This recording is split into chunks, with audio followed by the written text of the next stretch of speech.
Reels वाली बहू। प्रज्ञा को रील्स बनाने का बड़ा ही क्रेज है और वो दिन भर रील्स बनाती रहती है। खाते पीते घूमते फिरते घर में कॉलेज में रील्स बनाने के कारण प्रज्ञा पूरे कॉलेज में हाईलाइटेड है। जहां उसकी रील्स सभी को पसंद आते हैं, वहीं मनीषा चिंता में डूबी रहती है। एक रोज जब खाते हुए प्रज्ञा रील्स बना रही होती है, तब मनीषा कहती है, 1 मिनट भी चैन नहीं है इस लड़की को।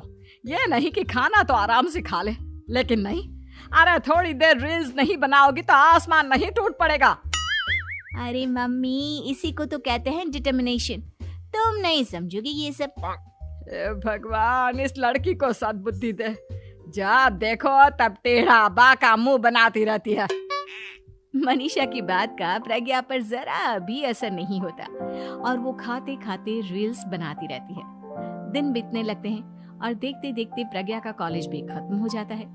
आए दिन कोई ना कोई मनीषा को प्रज्ञा की शादी करवाने का सुझाव दे जाता है।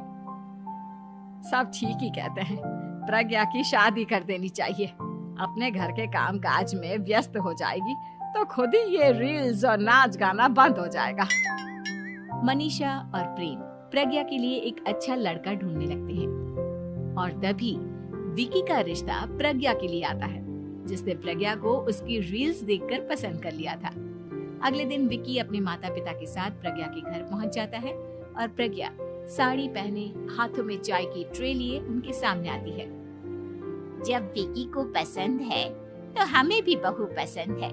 बहन जी, आप बारात की तैयारी कीजिए। एक बार लड़का लड़की अकेले में बात कर ले तो अच्छा रहेगा। हाँ हाँ, क्यों नहीं। मनीषा विकी को प्रज्ञा के कमरे में भेजती है, जहां प्रज्ञा पहले से ही रील्स बना रही होती है।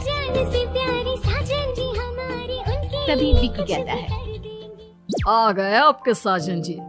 हमारे साथ ये रील्स कंप्लीट करती तो और भी अच्छा रहता। अच्छा जी, अब आ ही गए हैं तो बना ही लेती हूँ आपके साथ। दोनों मिलकर रील्स बनाते हैं।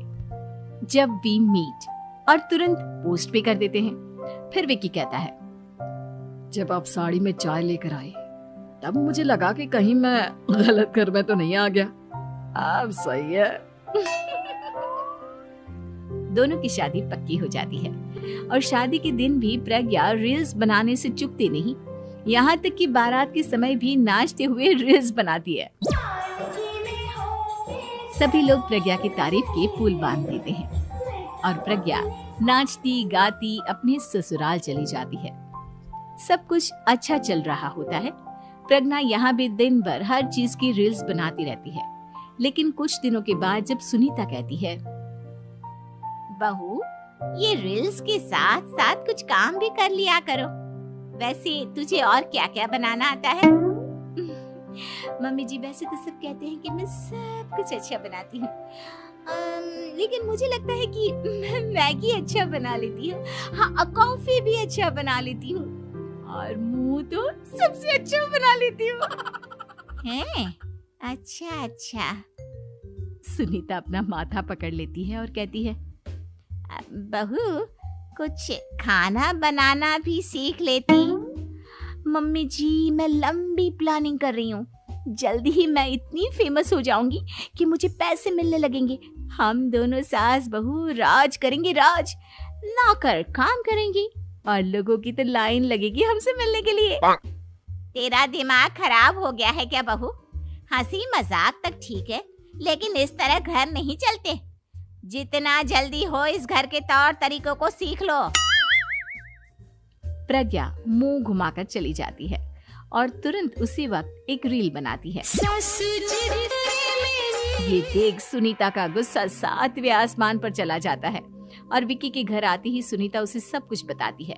विकी भी अब प्रज्ञा की इन हरकतों से परेशान हो जाता है। तुम टेंशन मत लो मम्मा, मैं देख लूंगा। विकी कमरे में जाता है तो देखता है कि प्रज्ञा रील्स बना रही है। विकी बड़े ही प्यार से प्रज्ञा से कहता है, प्रज्ञा, इन सब के लिए मैं तुम्हें मना नहीं कर रहा हूँ, लेकिन फिर भी हर वक्त तो ये अच्छा नहीं लगता ना। समझने की कोशिश करो, मुझे भी तुम्हारा थोड़ा वक्त चाहिए। मैं जब ऑफिस से आता हूँ तुम मुझे समय देने की जगह इसी में लगे रहते हो। तुम ज्यादा ही सोच रहे हो। तुम भी मेरे साथ रील्स बनाओ ना, तुम्हें भी बहुत अच्छा लगेगा। तुम्हें इज्जत से कोई बात समझ में नहीं आती क्या? दिमाग खराब हो गया है तुम्हारा इस चकाचौंध से। अगर तुमने अपना रवैया नहीं बदला तो मैं तुमसे दूर चला जाऊंगा। तुम ही रिश्ता लेकर आए थे, मुझे लड़कों की कमी नहीं थी और ना आज है। विकी दरवाजा पटककर चला जाता है। धीरे धीरे विकी प्रज्ञा से दूर होता जाता है। एक रोज मनीषा प्रज्ञा के ससुराल उससे मिलने जाती है। तब सुनीता उससे कहती है, बहन जी अब आई हैं तो कुछ दिन यहाँ रहकर जाइएगा, आप ही का घर है। हाँ मम्मी, बहुत दिन हो गए तुम्हारे साथ एक भी रील नहीं बनाई मैंने। प्रज्ञा तुरंत अपने फोन में रील्स ऑन कर लेती है। ये सब मुझसे नहीं होता। तेरा ये भूत अभी तक नहीं उतरा क्या? बहन जी आप कुछ कहती नहीं क्या इसे? जब आप ही कुछ नहीं कर पाई तो मैं कर ही क्या सकती हूँ, सास तो वैसी ही बदनाम है। शाम को घर की लाइट चली जाती है और मनीषा प्रज्ञा से कहती है, मेरे घुटनों में बहुत दर्द हो रहा है, तू लाइट का कुछ इंतजाम करना बेटा। अच्छा कैंडल जला देती हूँ मम्मा। प्रज्ञा गाते हुए कैंडल जलाती है और खिड़की के पर्दे के पास रख देती है।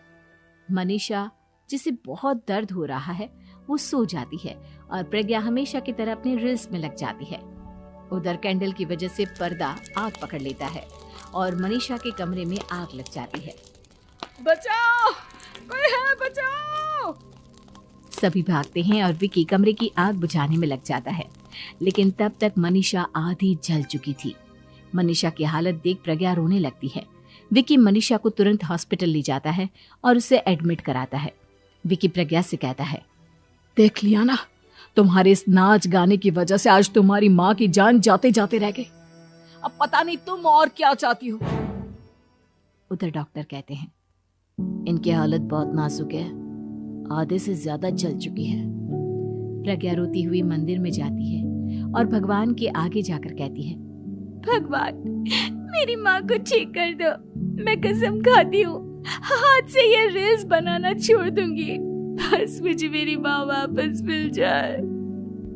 2 दिन बीत जाते हैं और मनीषा खतरे से बाहर आ जाती है। पेशेंट अब ठीक है, आप लोग उनसे मिल सकते हो। सब कोई मनीषा से मिलता है और प्रज्ञा सबके सामने अपना फोन तोड़ देती है। मुझे माफ कर दो मम्मा, मैंने तुम लोगों की बातों को नजरअंदाज किया। बेटा कोई भी चीज जरूरत से ज्यादा खराब है। मैंने तुम्हें रील्स बनाने से कभी मना नहीं किया, लेकिन हर वक्त एक ही चीज तो सही नहीं है। मैं समझ गई हूँ मम्मा, आई एम सॉरी। प्रज्ञा उस दिन से रील्स बनाना छोड़ देती है और पूरी तरह से अपने घर में लग जाती है।